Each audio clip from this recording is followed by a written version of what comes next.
I beg to move that this House do now adjourn. The question is that this House do now adjourn. Andrew Bridgen. Mr Deputy Speaker, on the 13th of December last year, I was kindly granted an adjournment debate on the potential harms that emergency use experimental mRNA COVID-19 vaccines cause. It's fair to say that night my life changed. During that speech, in the evidence data I presented to the House, which no one has effectively rebutted, I highlighted to the Minister the scale of harms that the experimental vaccines have caused and continue to cause. In giving that speech to an almost empty chamber on this most important of issues, quite literally life and death, two things happened to me immediately. First, I was cancelled by the mainstream media, despite sending a data sheet in the wake of the debate, scientifically evidencing every point that I made. Not one media organisation wanted to talk about the issue of serious harms or death occurring as a result of the mRNA vaccines. Mr Deputy Speaker, I fully expect that they will show the same level of disinterest in today's debate. It's what we've come to expect from a media more interested in navel-gazing at the pontifications of Britain's foremost football pundit instead of the horror and tragedy of excess deaths taking place before their very eyes. Some 3 months on from that speech, and a scattering of reports are now appearing in the mainstream media, sadly, the number of people affected in the UK and across the world cannot be ignored or hidden indefinitely. I will on that point. Will you accept that there's a bit of a light on the horizon in that this week alone, the Daily Express has had 4 full pages on this subject? I thank my right honourable friend. He's a stalwart supporter for those who've been vaccine harmed, and I do hope that we can see some light at the end of the tunnel, and hopefully this speech today will bring more light into the darkness. In truth, I care little about being cancelled by the media, because in the wake of that speech something far more important has happened.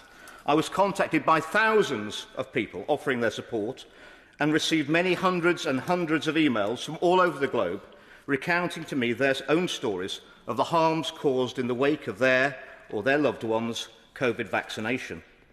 I've been contacted by parents in my own and surrounding constituencies thanking me for questioning why we're giving these experimental vaccinations to healthy children and young people that patently do not need them and gain no protection from them. I was contacted by far too many relatives who had lost loved ones suddenly after having the Moderna, Pfizer or AstraZeneca experimental gene therapy treatments shot into their arms. Many of them asked in their emails why this vitally important issue was not being taken more seriously by many of my honourable and right honourable colleagues. That, Mr Deputy Speaker, is a question for my colleagues to answer. A lot more questioned why, as evidence continues to emerge almost on a daily basis, the Fourth Estate was so remiss in its coverage. That, Mr Deputy Speaker, is a question for the lobby to answer.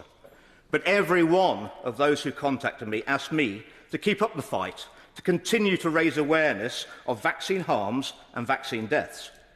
Mr Deputy Speaker, that is the question I am here to answer today.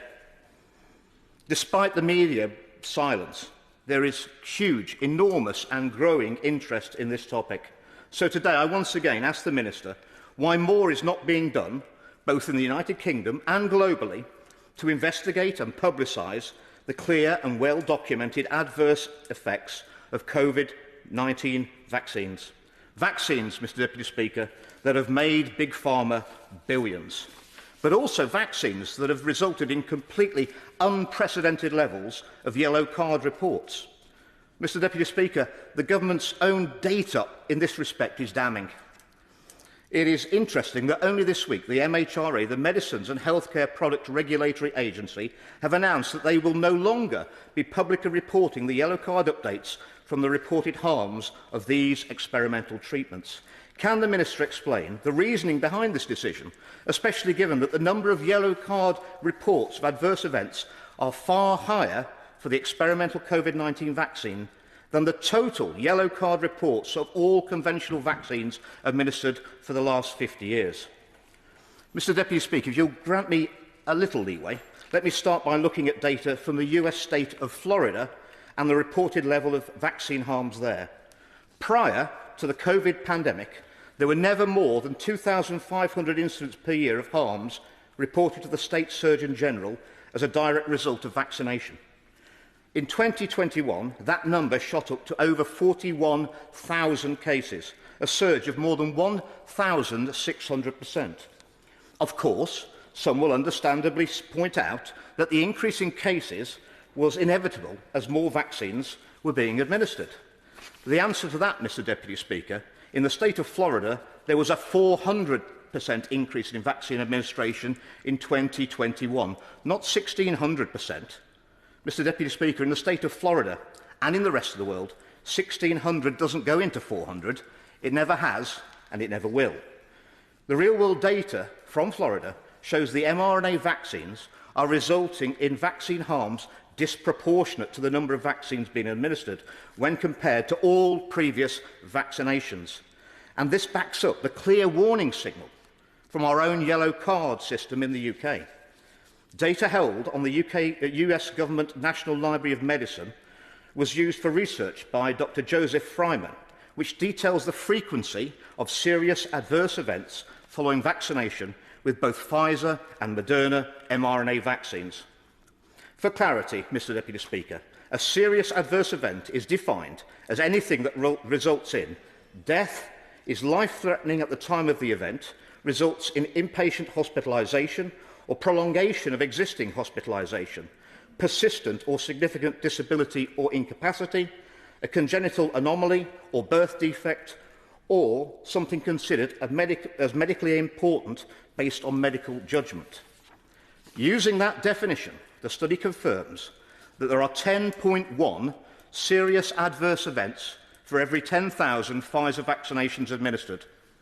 Mr. Deputy Speaker, that means that 1 in every 990 people vaccinated with the Pfizer booster will have a serious adverse event.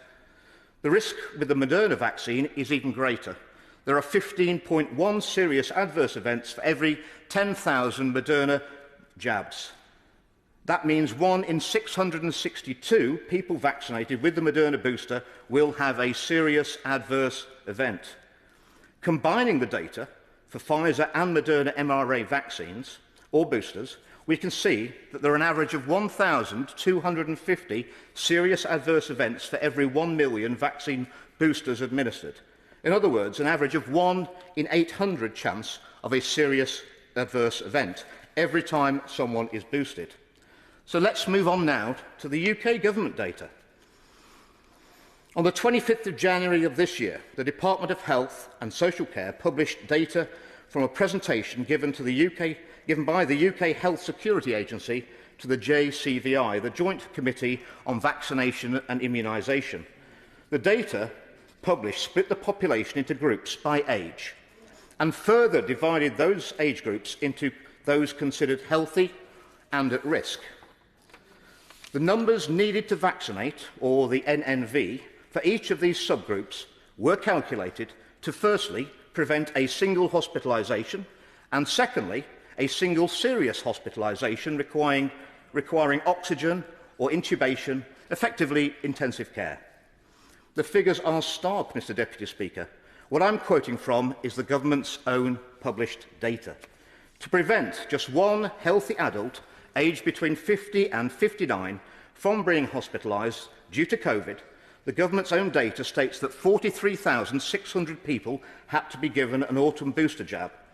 With a serious adverse event rate of 1 in 800, that means that in the healthy 50 to 59-year-old group, as a result of using the mRNA boosters, 55 people would die or be put into hospital with side effects to prevent one single case of COVID preventing in hospital. The same data shows that for the healthy younger people, the number needed to be boosted to prevent a single hospital admission with COVID-19 is far higher. 92,500 booster jabs were required to be administered to prevent one hospitalisation due to COVID in the healthy 40 to 49-year-old group, which would simultaneously have put 116 people at probability of death or serious adverse reaction into hospital from the jab. The healthy 30 to 39-year-old age group required 210,400 booster jabs to prevent a single COVID hospitalisation. So 263 of this group will have been into hospital or sadly died as a result of the booster side effects just to keep one COVID case out of hospital. But the data gets worse because hospitalisation doesn't necessarily mean a serious medical intervention such as intubation or oxygen. To prevent severe hospitalisation from COVID-19, the numbers needed to be boosted become astronomical. I would suggest that this is the real benchmark for comparison with the risks of death or serious adverse events from the boosters themselves. So the government's own data shows that in healthy adults aged 50 to 59, it was necessary to give 256,400 booster jabs to prevent just one severe hospitalisation, putting 321 people into hospital with a serious side effect from the booster, which includes, obviously, risk of death. For 40 to 49-year-olds, that number increases to 932,500 who need to be boosted to keep one COVID patient out of ITU, putting potentially 1,165 people into hospital with serious harms, death or disability. And for the healthy 30 to 39-year-olds, no one knows the answer to the number needed to be boosted to prevent a serious hospitalisation, because the government's own data says that there's never been such a case of this age group being put into intensive care due to the current variant of COVID-19. But many, indeed on average 1 in 800 of them, of this group that's been boosted, will have died or been disabled or seriously harmed by the booster itself. Let me focus now on the most vulnerable group for which the government data is available, the over 70s with comorbidities, the most vulnerable group in our society. According to the government's own data, it would be necessary to administer 800 vaccine boosters to prevent just one hospitalisation for a patient over the age of 70 in this highest risk group. Mr Deputy Speaker, that means that all the most vulnerable group in our society are doing, by being boosted, is swapping one risk from COVID of hospitalisation for exactly the same risk from the booster itself. But of course, in the process, Big Pharma is making huge profits. Mr Deputy Speaker, we've looked at the health implications of the vaccine programme. Now I want to look at some of the costs implications of the booster programme in the UK. Total funding of COVID-19 vaccination programme in the UK up to the end of March this year is budgeted at £8.3 billion. In February 2022, the GP online website, championing general practice professionals, published that GPs and community pharmacies were being paid £24 per dose for administering vaccines. That figure increased to £34 per dose at dedicated vaccine centres. These costs, of course, do not include the cost of the experimental vaccines themselves. For ease of calculation, I will count those at £20 per dose across the board. I will be generous and use the lower of the two figures for administering the vaccine, giving a total cost of £44 per dose. But even then, we see from the government's own data, using boosters, it cost over £1.9 million to prevent just one hospitalisation among healthy 50 to 59-year-olds, and over £11 million to prevent one serious hospitalisation due to COVID-19 in this age group. The cost to the taxpayer of preventing a hospitalisation of one healthy 40 to 49-year-old is over £4 million using boosters, and for healthy 30 to 39-year-olds, the cost of preventing just one hospitalisation is over £9 million, Mr Deputy Speaker. Of course, to prevent serious hospitalisation in all these groups, the cost is far, far higher. It is, of course, worth noting that in setting up the vaccine programme, the government indemnified vaccine manufacturers, which gave them total cover against all future claims of the adverse effects of their products. Given what I've already explained about the incidence of serious side effects, that cost may well be extremely significant to the taxpayer on top of the obvious human tragedy and loss which is self-evidently happening. The data is clear. For all healthy people and all those considered at risk under 70, the probability of being seriously harmed by COVID are seriously outweighed by the risk associated from the experimental vaccines and boosters. Even for the most vulnerable group, the over 70s, with health problems, the risks are absolutely identical. The government data comments not only on the efficacy and effectiveness of the autumn booster campaign, which I've quoted from. We've already had that. But it also looks forward to this year's booster campaign. Not unsurprisingly, it predicts the same level of efficacy from the same boosters put into the same arms. Surely, in light of the data, that we're not going to continue with this absolute madness. Mr. Deputy Speaker, if we were to perpetuate this, what we'll actually be doing is engaging in very expensive state-sponsored self-harm on a national level. Mr. Deputy Speaker, in the winter of 2020, the experimental mRNA vaccines were announced to the British public as being safe and effective. That narrative was repeated by the Vaccine Minister in her response to my speech in this place on the 13th of December. It is interesting that today the NHS website describes the experimental vaccines as safe and important, and it describes serious side effects as being very rare. But the truth, as we know, is somewhat different. 1 in 800 is not rare, especially when the public is expected to take multiple doses, exposing themselves again and again to the same risk. Mr. Deputy Speaker, the government needs to be honest about this, just like they need to be honest about the fact that the MHRA is funded 86% by Big Pharma. The experimental mRNA vaccines from the manufacturer's own trial data are not safe, with an average of 1 in 800 people taking them facing death or serious injury as a result.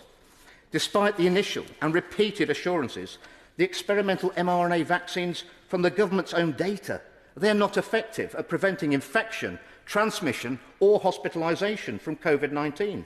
The experimental mRNA vaccines are not necessary given the risk-benefit of the treatment, and the experimental mRNA vaccines are costing the country a fortune and creating huge pressure on the NHS from the side effects.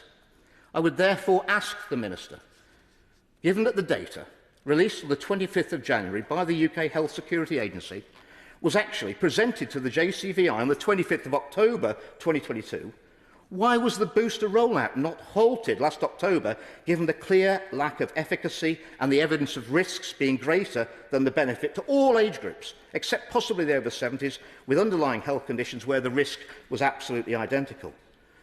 Was the data presented to the JCVI passed to the MHRA? If so, when? And if not, why not? Why were the MHRA still asking the government to authorise the experimental vaccines to be administered to children down to the age of 6 months of age in December 2022, 6 weeks after the booster efficacy data was received by the JCVI? If the data was not passed to the MHRA, the Medicines and Healthcare Product Regulatory Agency, surely the JCVI should have spoken out against the vaccination of small children last December. I'm sure, Mr. Deputy Speaker, that despite the members of the JCVI having declared an interest of over £1 billion between them of investments in Big Pharma, this would never have influenced their judgment. Can the Minister also confirm the fact that 2/3 of NHS staff refused last autumn's booster? The simple facts are that in light of the government's own data, COVID vaccinations and boosters are not effective, and from the evidence of the yellow card system, they're not safe, and to the UK taxpayer, they are not value for money. Indeed, given the side effects, Mr. Deputy Speaker, if they were free, we couldn't afford them. The only ones who really benefit from the booster rollout are Big Pharma, with their licence to print money and indemnification against the harms of their products' cause. Once again, Mr. Deputy Speaker, Big Pharma have put profits before people, and on this occasion, governments across the globe have been their willing marketing agents. The whole COVID-19 narrative is slowly unravelling. As I believe I've demonstrated today, Mr. Deputy Speaker, no one should have been boosted after the efficacy data was received on the 25th of October last year, and no one should be boosted in future based on that data. Given the evidence of harms by the boosters, I now believe that we have the full explanation of both the continuing excess deaths we've seen since the pandemic, 63,000 excess deaths in England and Wales in the last 12 months, and also the reason for the huge and unrelenting pressure of demand on the NHS. Mr. Deputy Speaker, it's the vaccines and the boosters and their side effects. Sadly, I am confident that I'll be proved correct. I sincerely wish it was not so. But the longer it takes our government to accept the truth, Though more people will be harmed and die, the first step to putting right a problem is always to admit there is a problem. The government narrative of safe and effective is in tatters, as evidenced by their own data. 3 months on from my original speech in this House, we have surely now sacrificed enough of our citizens on the lives on the altar of ignorance and unfettered corporate greed to satisfy anyone. I therefore call on the government to immediately stop the mRNA vaccine booster programme and initiate a full public inquiry into not only the vaccine harms, but how every agency and institution set up to protect the public interest have failed so abysmally in their duties. I look forward to the Minister's response. I'm aware that it's neither his area of responsibility or expertise, and I will accept that any questions he can't answer at the dispatch box today, that he will send to me in writing. Minister Wilkins. Well, thank you, Mr Deputy Speaker. And as the honourable gentleman says, I'm responding to the debate on behalf of the honourable member for Lewis. Vaccines have underpinned the government's strategy for living with COVID-19. They have saved tens of thousands of lives, reduced the pressure on our NHS and were instrumental in allowing our economy and society to reopen. COVID-19 has not gone away, and thousands of people in the United Kingdom continue to be infected each week. Vaccines remain our best line of defence and the most effective way to enable us to live with the virus. Countless studies have shown that vaccinated people are less likely to die or become seriously ill from the virus. And thanks to the huge efforts of NHS staff and, of course, the public, as of the 5th of March, over 144 million vaccine doses have been provided in England alone. This includes over 17 million in the recent autumn booster campaign, which concluded last month. Now, the honourable gentleman specifically referred to the efficacy of the mRNA COVID-19 boosters. And it's important, Mr Deputy Speaker, to put on record that all of the vaccines used in the UK COVID-19 vaccination programme have been through a rigorous approval process. The UK has some of the highest safety standards in the world, and the independent Medicines and Healthcare Products Regulatory Agency, the MHRA, is globally recognised for requiring high standards of quality, safety and effectiveness. And the mRNA COVID-19 boosters approved for use in the United Kingdom have also been through similar rigorous approval processes by the EMA in Europe and the FDA in the United States. And each potential COVID-19 vaccine is assessed by teams of scientists and clinicians on a case-by-case basis. There are extensive checks and balances required by law at every stage of vaccine development, and it is only once each potential vaccine has met robust standards of quality, safety and efficacy set by the MHRA that it will be approved for use. Now, both the mRNA and non-mRNA vaccines have already been administered as booster doses, with the majority of doses administered in the recent autumn booster being mRNA vaccines. And data shows that COVID-19 boosters have been highly effective in reducing hospitalisations and death, with the mortality rate consistently lower for people who have had at least a third dose or booster dose, compared with individuals who are unvaccinated or received just a first or second dose. Earlier this month, Mr Deputy Speaker, the Office for National Statistics published their latest COVID-19 effectiveness estimates. They showed between March 21 and March 22, a third booster dose was approximately 93% effective in reducing the risk of mortality from COVID-19, compared to 58% for a first dose and 88% for a second dose, and 77% effective in reducing the risk of hospitalisation, compared to 52% for a first dose and 55% for the second dose. This highlights the effectiveness of all COVID-19 vaccinations and shows that protection only increases following a third dose or booster, as supported by other extensive research, such as the UK HSA surveillance reports. And the most recent data from UK HSA on the autumn 22 booster campaign showed that the mRNA bivalent boosters provided incremental protection against hospitalisations on top of the protection already provided by previous doses in the period following the 5th of September 22. It also showed that the effectiveness against hospitalisation remained high at 10 or more weeks after vaccination, which was vital in supporting the NHS over a particularly challenging winter period. Now, the Honourable Gentleman also raised the ongoing vaccine surveillance, and the surveillance of vaccines does not stop at the point of approval. The MHRA and the UK Health Security Agency continuously monitor a wide range of data regarding the safety and effectiveness of the vaccines, including reports, as the Honourable Gentleman pointed out, of adverse reactions from the UK and internationally. And as part of this surveillance, the MHRA's monitoring role includes reviewing all suspected adverse drug reaction reports, known as yellow card reports, relating to COVID-19 vaccines. And through that MHRA yellow card scheme, members of the public and healthcare professionals are able to report any suspected side effects. And the nature of yellow card reporting means that reported events are not always proven side effects. Some events may have happened anyway, regardless of vaccination. Now, this comprehensive surveillance strategy alerts us to any unforeseen adverse reactions to the vaccines and enables us to act swiftly when required.